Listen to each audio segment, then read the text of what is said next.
Good afternoon, everybody. Welcome to Countless Vlog. I'm your host, Justin Rich. My guest today is Rincon, mental health professional.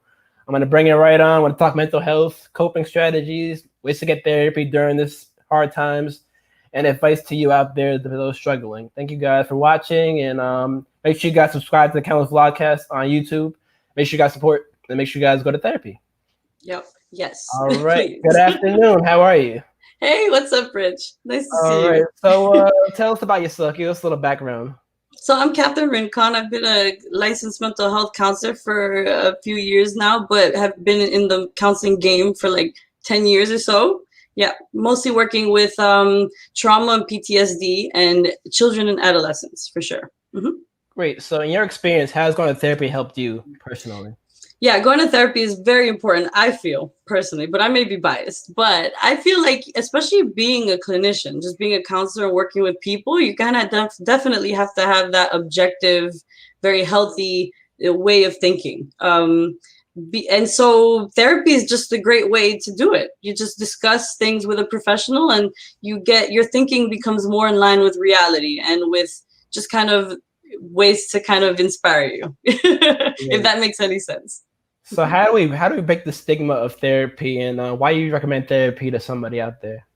Right. So there's a huge stigma, especially among people like us. So it's unfortunate. And so how do we break it? I feel like media right now is doing a great job at kind of normalizing therapy. Do you agree? I definitely agree, because like I don't know, it just seems like it's a different time now. But Yeah. like the media makes it seem like, oh, you're crazy if you go to therapy, or like you're like there's something wrong with you. They don't make it seem like, oh, you can heal from this too. It's better for you. Yeah, I know what you mean. And that's sad. But the stigma needs to be broken. And I know in a lot of the media that a lot of the kids that I speak to is becoming a little bit more normal to like just open up and talk about things, especially on social media too. So I think we just got to break it. How do Yeah. we do it though? Yeah. So what are some issues you find in the Black community and Latina community with the that you find, or like repeat itself? The stigma itself is huge in the Black and Latino community, the POCs. Um, yeah, what do I? A lot of the issues, you know what it is? It's just a kind of like feeling like you have to just keep working and keep moving. I find that in a lot of Latino families, a lot of Black families, they don't really focus on any of the kind of maybe depression or sadness or anxiety that they're facing, or the stress especially. They just keep it moving. You know what Yeah, I mean? definitely. Like it starts at home too. It's like your Right. mom is like, all right, you gotta clean this house, or you're gonna like do some chores. It's like, all right, that's your therapy right there. You're not gonna go talk to Exactly. somebody outside too, and like. Especially if you with a family member too, you can't come to them and be like, I got issue with my uncle, or my issue with my sister too, whatever family member it is. You have to go to like Right. outside source. So. Exactly. And then I know that there's a lot of corporal punishment, or the chancleta as we call it, or the belt that's used on us growing up, We just kind of have to cope with all that as adults. So, yeah, pretty much there's a big stigma, and unfortunately, when I do get a chance to really speak to people of color clinically, or even in times before when I used to work in communities, like the lower socioeconomic communities, I know that there's a lot of resistance to this like therapist, and just kind of expression. But there's a lot of healing that comes with like therapy in all communities. So yeah, Do so you, it do you would think really nice. it's more finances? Do you think it's more like homegrown stuff, or you think it's like a mix of different things out there?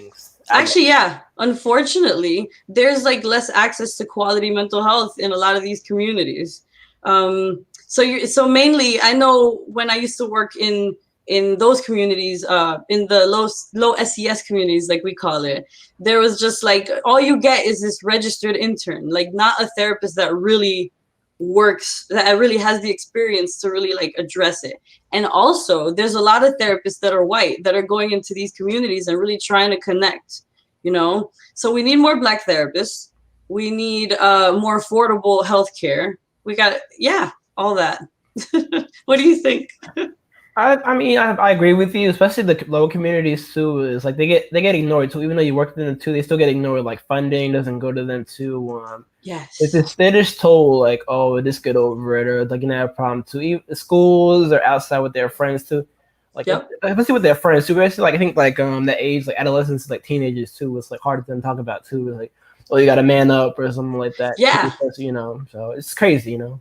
Right. And then you could tell me also if there's this like expectation that men have to be men, you know what I mean? They have to ignore all their how'd you deal with that? Or did you? I don't know. I mean, for me, it's more like recently, like writing. I did like poetry now. Art is an outlet. This show is an outlet too. So it's like I went to therapy later on in life too, not the beginning. I think I had a therapist sixth grade too, but I was the That's one awesome. who's like made fun of the therapist for like this is like stupid. So you know, but you And know, how did you get into therapy? I'm I curious. don't know. I think I had like a breakdown. I was just like, all right, it's time to just like go now. So you know, Yeah. it's just Okay. like perfect time to go. You know, so. You know what's funny is that's a lot of the reasons why I get referrals from people of like maybe black or Latinos is that they've gotten to this point where they can't anymore. So they reach out to a therapist when they should be reaching out to a therapist when they're okay. You know what I mean? But yeah, So so that's interesting. hopefully it starts like earlier, like the stigma breaks though. But Yeah. like earlier on in age too, so they don't have like deal with it like when they're adulthood too. It's like we're still dealing with stuff from Yes. our childhood, so it's like you know. Yeah, and that's why I like to work with children and adolescents. I like to nip it in the bud early. So what But are yeah, some methods to cope with mental health? right. So I know a lot of the coping, like I know that a lot of people rely on these negative coping skills like drugs or alcohol. Marijuana is a big one, which can help sometimes. I'm not gonna lie, but it shouldn't be the go-to. You know what I mean?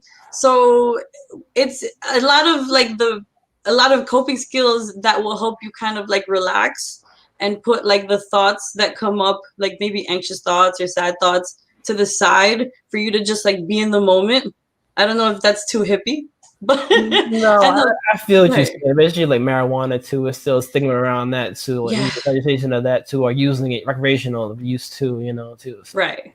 like And I'm personally, not gonna. yeah, Yeah. Go ahead. yeah. Go ahead. What were you gonna say? Sorry. 'Cause I'm not gonna lie. Like it's like not the worst one. You know. It's Yeah, it's prevalent. I'm an advocate for like CBD now. CBD is like a great Yes.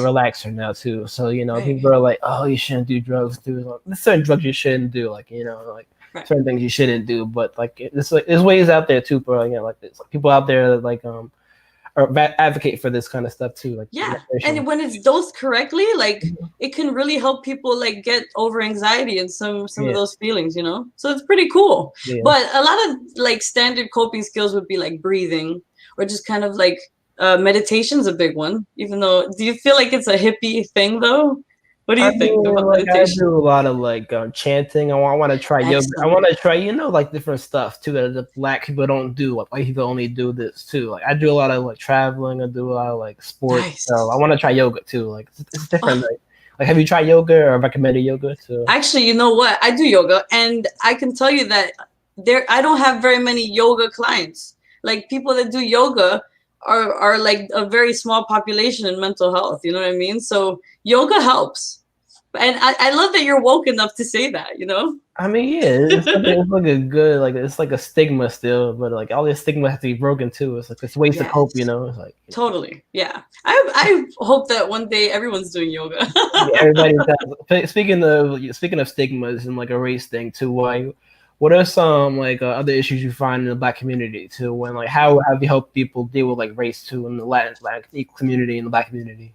Totally. So firstly, I know that a lot of this it's interesting because a lot of the same issues are prevalent in all races, but it's like 20 according to Columbia University, excuse me, it's 20% more people of color are 20% more likely to really kind of suffer from like the severe mental health issues because they're not addressing it accordingly. You know what I mean? So there's stress, there's domestic violence, there's all kinds of issues in all populations, but in the black community, I feel like it should be like people should reach out more so that it doesn't.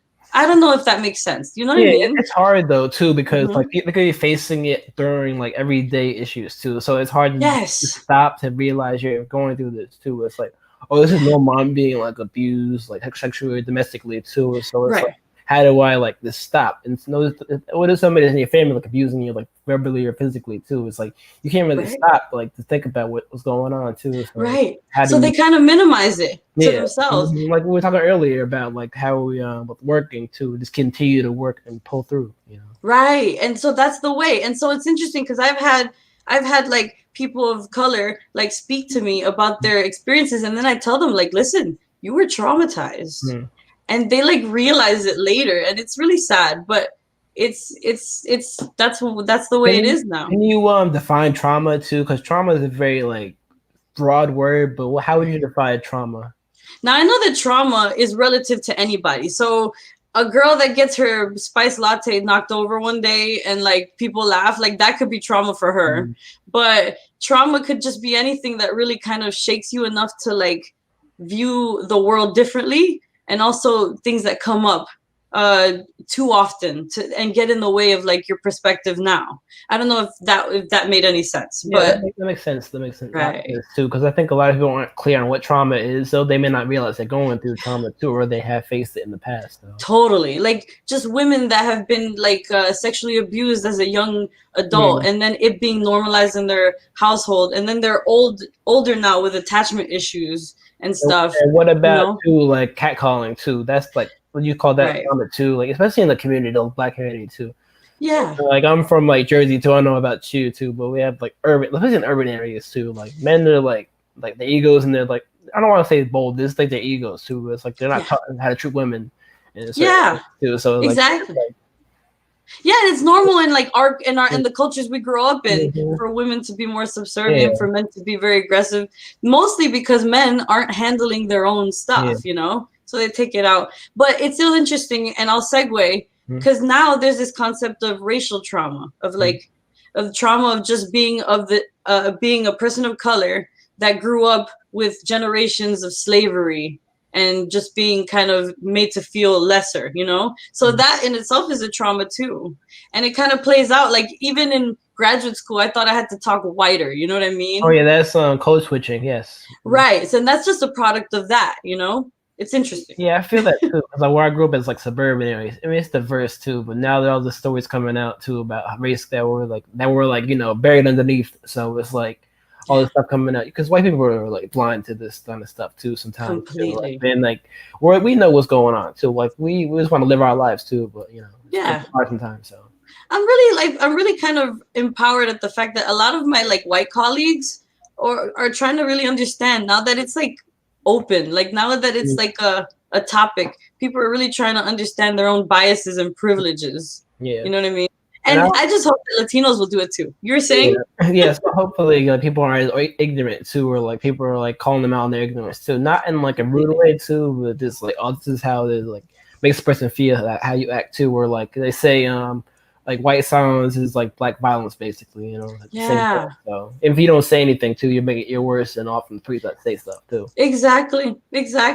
That's true. So everybody has to like say something. I agree. Let's talk a little bit over here now. Talk about a little like black on black crime, Latina crime too. Like, because I know like that's not talked about as much. Like the policing too. We'll talk about that in a little bit in an episode later. But the policing part right now, let's talk about black on black crime, Latino crime that goes on too. Are you saying kind of like when you bring up that black when they bring up like the whole like police? Wait, are you saying like?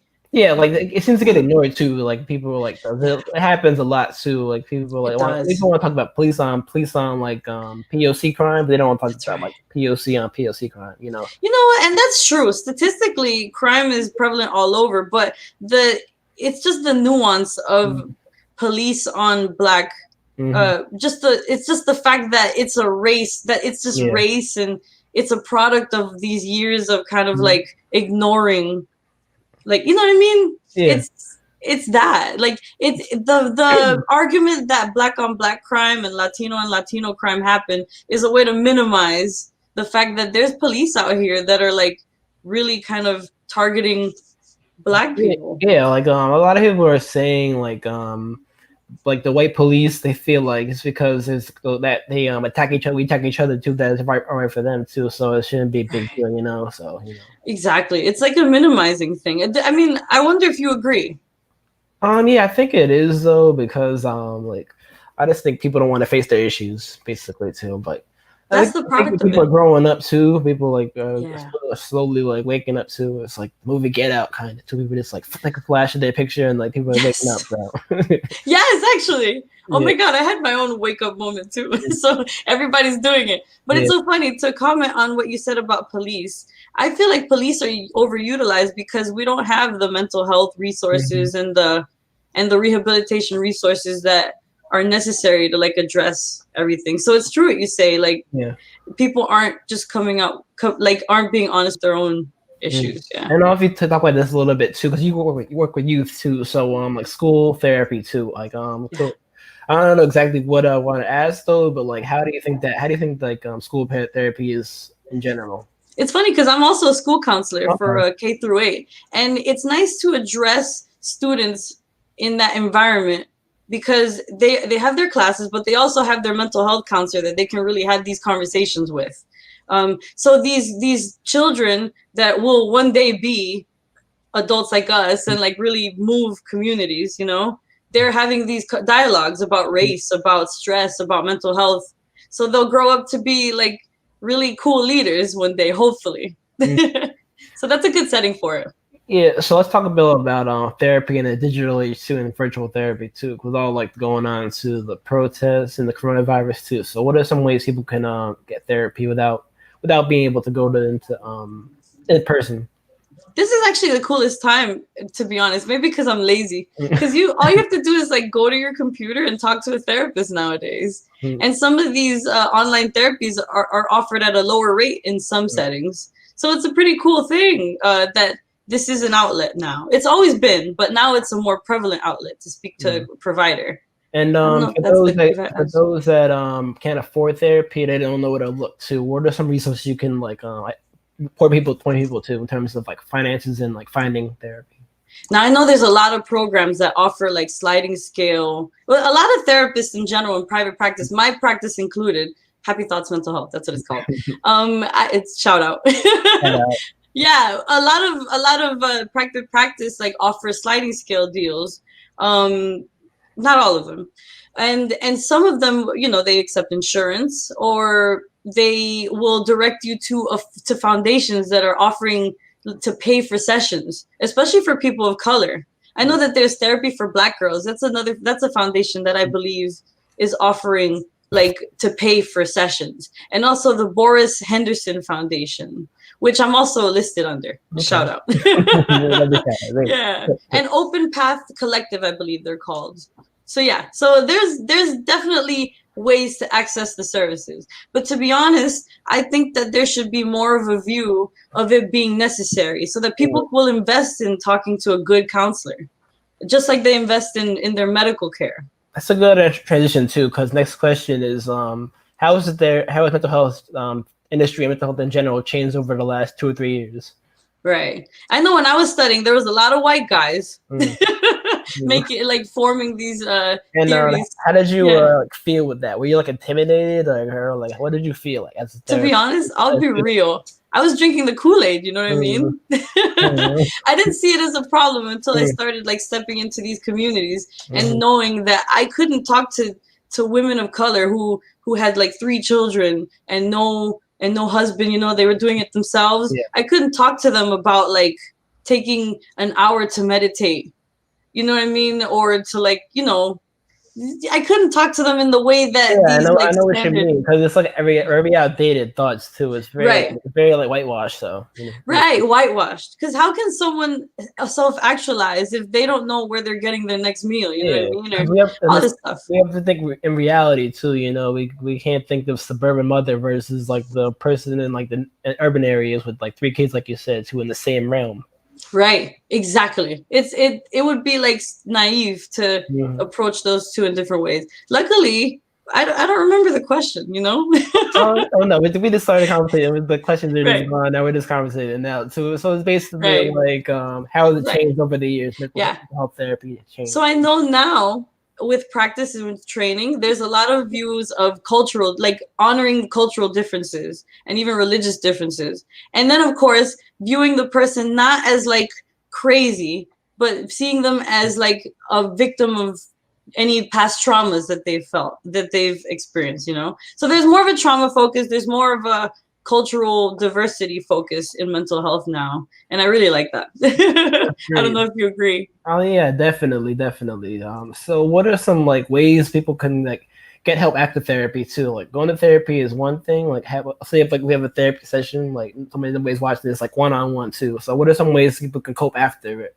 Because I know a lot of therapists give their clients the homework or per se, but what would you say to that?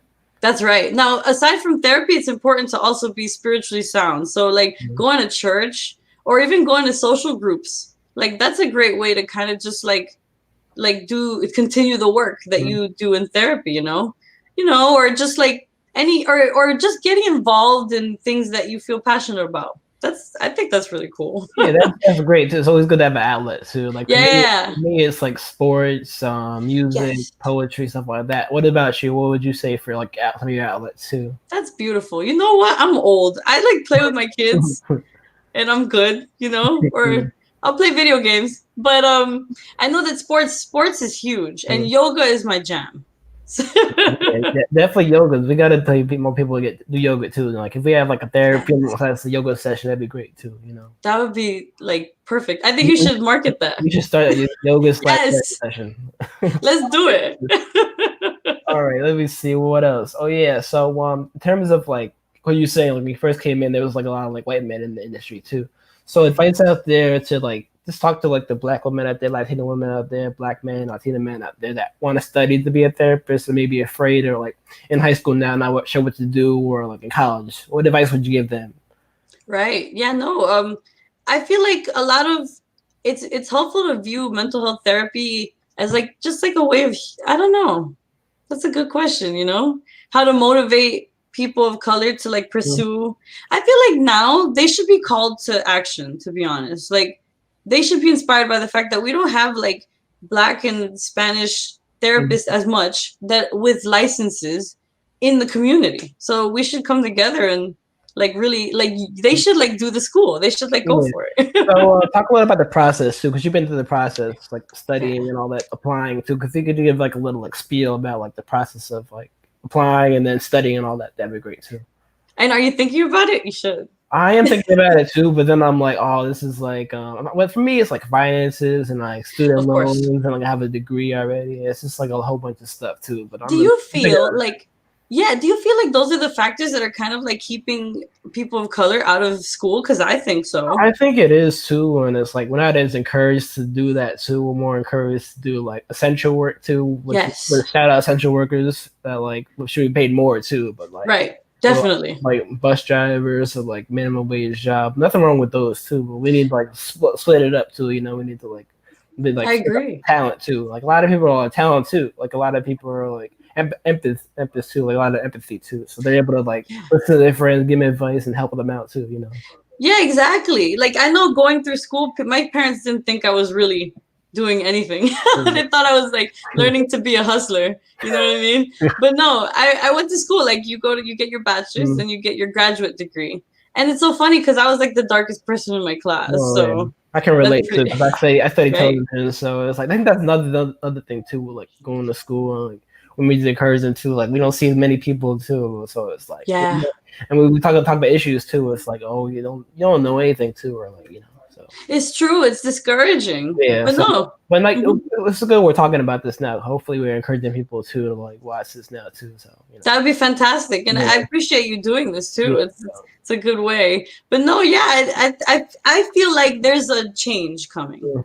If it's not already happening. Yeah. I'm very encouraged by what's going on. All right, let's get into like a deep conversation now, like a really deep conversation. Like we're ready. All right, so policing and mental health too, like in terms of like the stresses. Say somebody's having like a panic attack or mental breakdown in public too.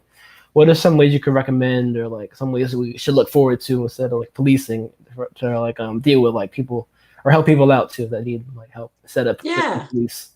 Now I know there's a big move. There's a big request for like rehabilitation in lieu of prison system. It right, like the progressives that are coming up. So I feel like in theory it would be very nice to have a group of clinicians, just like a respond to calls about domestic violence or just but I know that we have crisis teams now, and I used to work for the Broward crisis team, so I know that implementing that is going to be harder than. So, can you talk right? can you talk a little more about that? What the Broward crisis community was? Right. I used to work for the Youth Emergency Services of Broward, and that's just conducting crisis calls for kids that express suicidal or homicidal ideation. So a lot of the kids that we were seeing just needed the help. They just needed to see a counselor, really. And I know that when police would typically respond to these, just from my own witnessing, you know what I mean? They didn't have the right frame of mind to address it. So I can see why people are calling for more of a mental health approach to these kind of calls. You know what I mean? But at the same time, a clinician like me will respond, and then without law enforcement, it's a danger. You know? I know it's straight from the topic, but it's just triggered. No. It triggered me. Great. So yeah, right? So, yeah, like in terms of like defunding the police too, it's like whenever thinks about that, oh, we gotta get rid of the police too. That's not it. That's not it. So it's exactly like those funds and like putting into like programs that need like funding too, like you said, the Broward crisis too, or community centers too, or like having it's like a one-on-one counseling for teens that can't afford it too. So yes, and I can imagine that the program that I used to work at, the Yes Team they call it, with the proper funding and the proper that we would have done a lot of work, you know, we would have a lot more work, because a lot of the clinicians that I work with, they take their job seriously and they do good work, but it's you know, with more funding. So yeah, and if people had the housing and the income coming in, you know, like police wouldn't be as necessary. That's how I see it, but maybe I'm naive. What do you think? I mean, the police, like, we know what they're there for, basically. To be honest with you, we know they're there for. They're not there to help like mentally ill people too. They're not professionally like trained for that too, you know.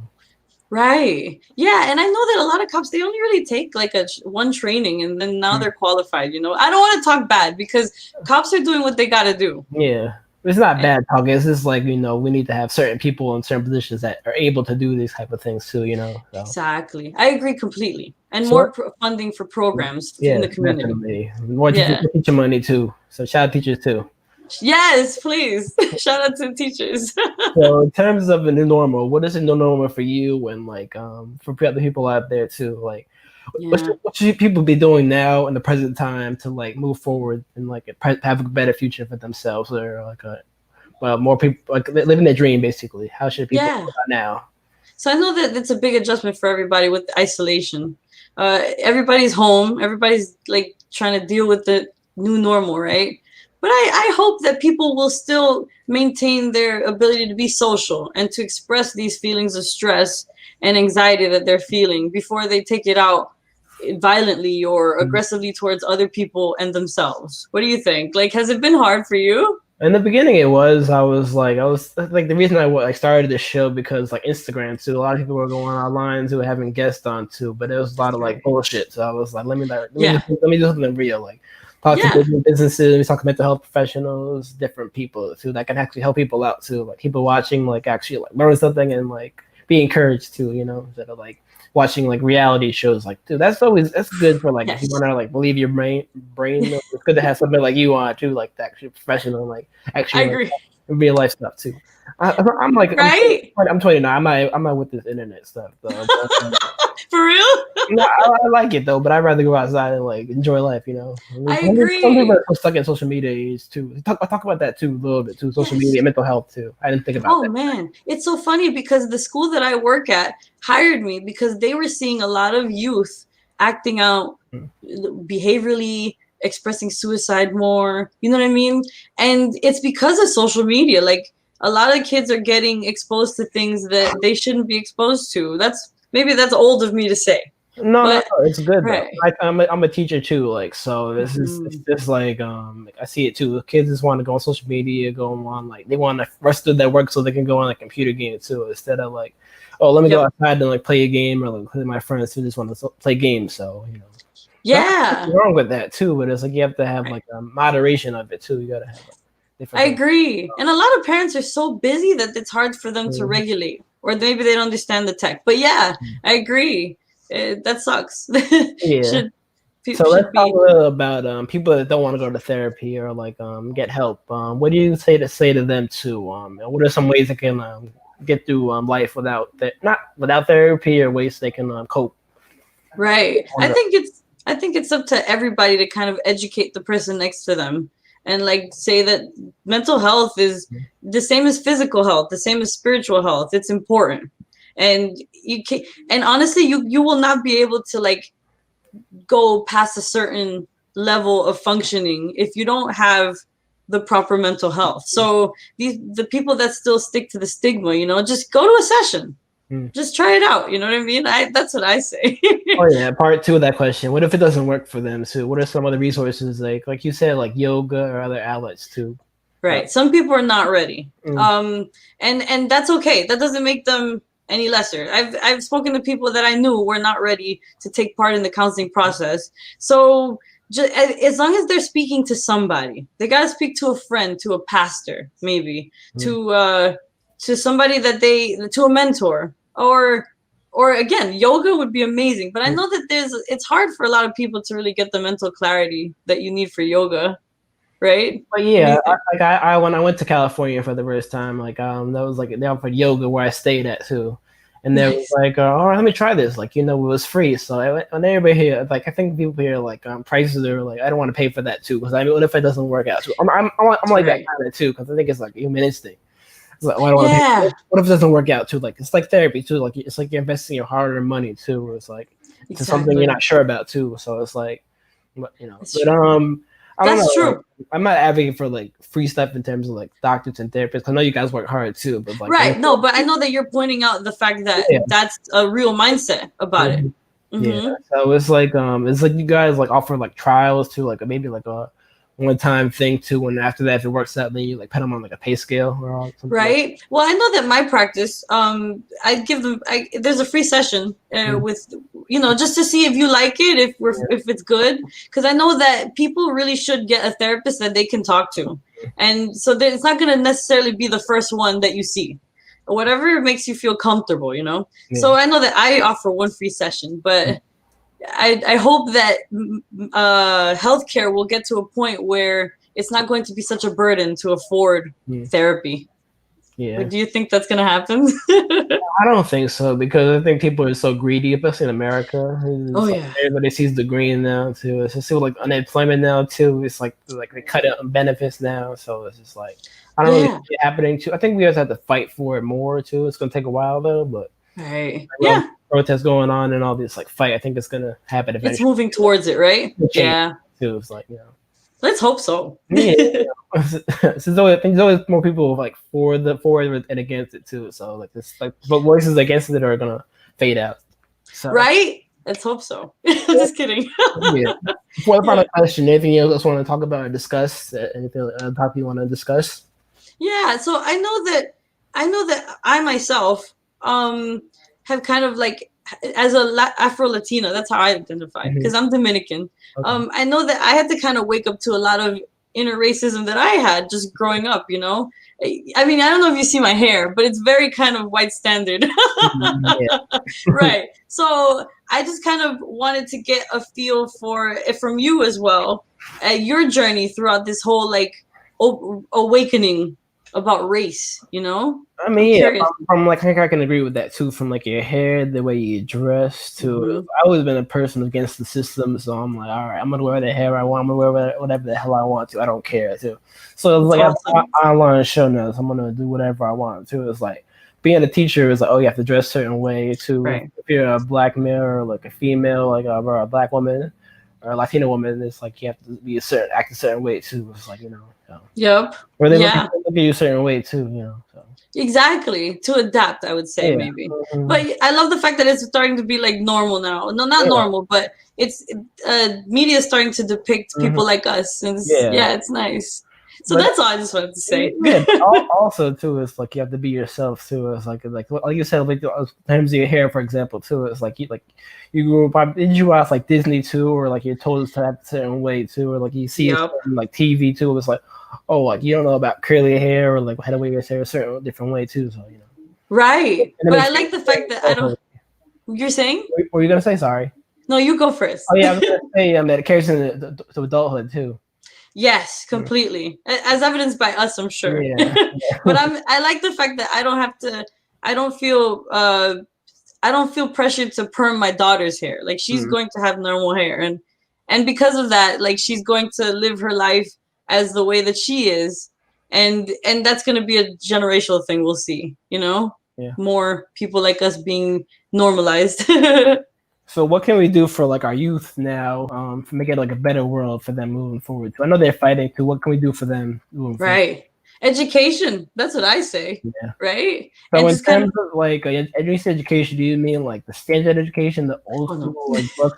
Oh yeah, can you elaborate a little bit on that too, please? Yeah, and it's well, as far as kind of like being real, transparent about what's going on and how and what history was really like outside of what they've showed us in school.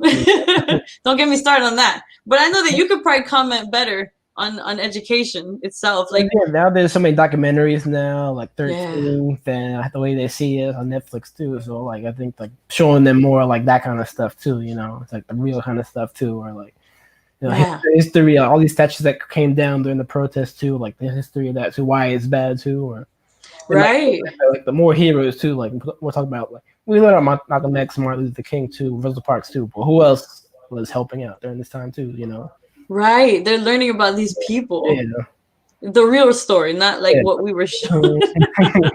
So. But yeah, that's amazing. But I know as a counselor, I'm able to like you know I have these conversations, but I wonder what people in education or people in other settings how they can contribute and empower the youth. What do you think? I just think like just give them like different like perspectives of different like parts of history too, from all angles, all the cultures angles too. Teach kids about their history and the culture, you know, the real history and culture, you know. Completely. Have more events, have more speakers come in to like make it wide open to ask the kids questions, have the kids ask questions too, like. Yeah, exactly. That dialogue. Curious, yes, of course. For sure. And then we can vote as well. Yeah, we gotta vote. Of course. Make sure you guys vote too. Yes, please. And that's it. Yeah, so to wrap it up too, could you give advice out there to people that are struggling, unsure about the future, and just like whatnot? Give them like a direction if they're like stuck, please. Right. Now I know that a lot of people are discouraged, especially clients of mine of color, and then even white clients, you know. But America is a fairly young society. There's societies like in Europe that are a little bit more social, a little bit more kind of united. America is a young society, and we're growing, you know, and these dialogues are happening. So. And generations to come are not going to be powerless to change this. You know what I mean? So things are changing, and even in life is cyclical. So there have been times like these of revolution in within our own country that have caused change. So things will be better soon if we just keep opening up dialogue and doing what we can. Yeah, I definitely agree. I don't think things are gonna change. So I think a lot of people are fighting to the all lives matter kind of stuff and all that. I think that's why they're still fighting too. They know it's gonna change too. It's inevitable too. So it's not going backwards. It's not gonna go back to what it was. It's like, that's true. It's not gonna happen. So and people know that, right? Yeah. Like everybody knows it too. You know, both sides. Sir, I'm not a divider though, but people like to pick sides. So you know. Exactly. Tribalism, but you know that's something else. But no, that's cool. This will be part 1 of our conversation. Do we get another part 2 later? That'd be nice. The specific topic, that'd be great. But thank you for coming on, sharing your expertise, experience. Thank you so much for having me, and thanks for doing this. It's really cool. It's been the Countless Vlogcast with my guest, Catherine Rincon, mental health professional. I'm Justin Rich. This has been the Countless Vlogcast. Make sure you guys subscribe on YouTube. Also, what are your social media? Which social media? People can find. Oh yeah, so I'm on Twitter. Okay. Yeah, I'm on Twitter. Happy Thoughts MH. That's me on Twitter, and my website is happythoughtsmh.com. So yeah, check me out. All right, guys. Thank you for watching, guys. Make sure you guys subscribe and watch it again.